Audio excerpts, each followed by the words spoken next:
Welcome back to Cravings for Adventures. I'm Karen. Today we're making a really popular dish. We're going to be making Dal Gosht. Everybody loves dal, but the addition of meat to this dish makes it truly spectacular. Before I go any further with this recipe, do make sure to subscribe to my channel and make sure to ring that bell so you're notified every time I upload a new video. Now let's get cooking. For this recipe, you will need 1 cup of split pigeon peas, also known as Toor Dhal. Here's what it looks like. They are small, split yellow peas. They look similar to Chana Dhal or split gram, but as you can see, they are much smaller. I find that cooking Toor Dhal almost has an oilier texture compared to Chana Dhal.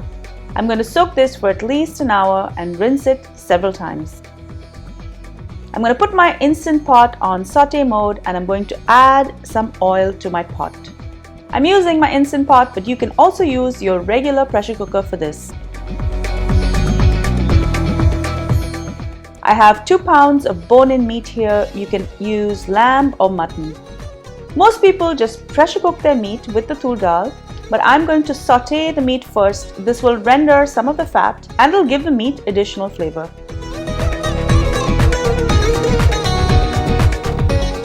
I'm going to add 1 tablespoon of salt. This will help brown the meat. Next, I'm going to add a half teaspoon of turmeric. I'm also going to throw in a 1-inch piece of ginger. I'm just going to throw it in and I will remove it later.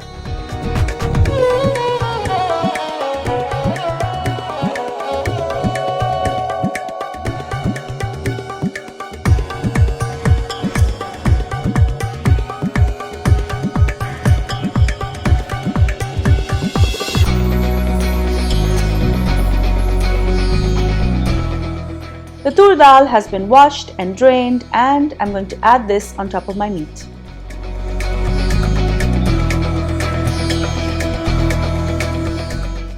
I'm going to cover this with 2 cups of water and I'm going to put the lid on. I'm going to cancel saute mode. I'm going to select pressure cook and set this for 30 minutes. While this is cooking, I'm going to work on the masala or the spice base. In a kadai, I'm going to add some oil.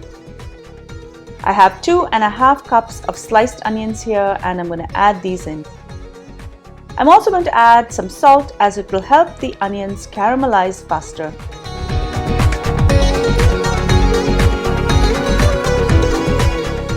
Once the onions change color, I'm going to add 2 dried Kashmiri chilies.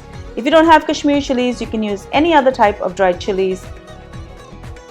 I'm also going to add 2 green chilies.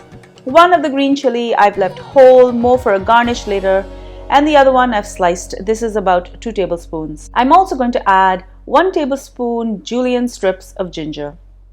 Saute this.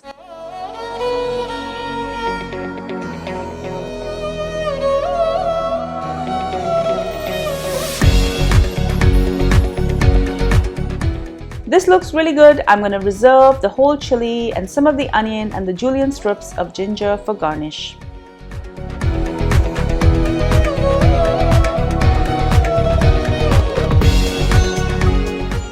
Now I'm going to add some whole spices. I'm going to add 1 teaspoon of coriander seeds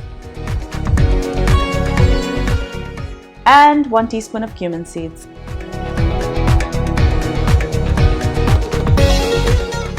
I'm also going to add 1 cup of diced tomatoes.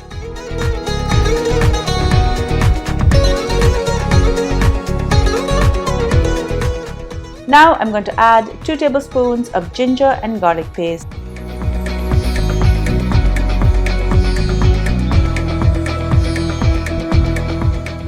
One teaspoon of cumin powder, 1 teaspoon of chili powder, 1 teaspoon of garam masala,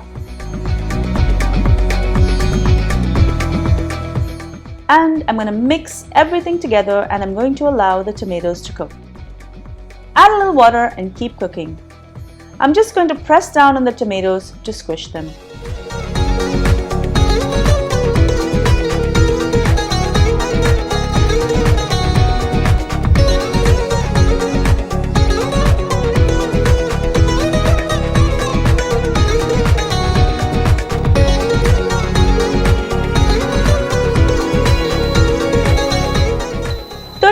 have elapsed, and once the pin drops, I'm going to allow the steam to naturally release.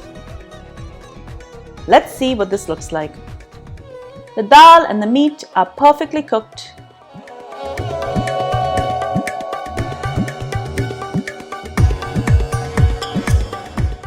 I'm now going to transfer this to the masala and I'm going to mix everything well together. And I'm going to add salt to taste and I'm going to mix everything together. Garnish with the reserved chilies, fried onions, julienne of ginger, and some fresh coriander, and this is ready to enjoy.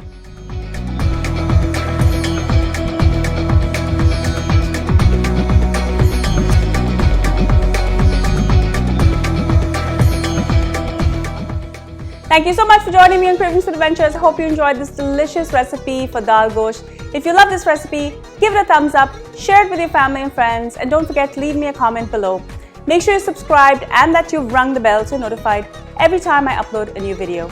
And be sure to follow me behind the scenes on all of my social channels. I'm on Facebook, Instagram, Pinterest, and Twitter. Until I see you next time, do take care. Bye.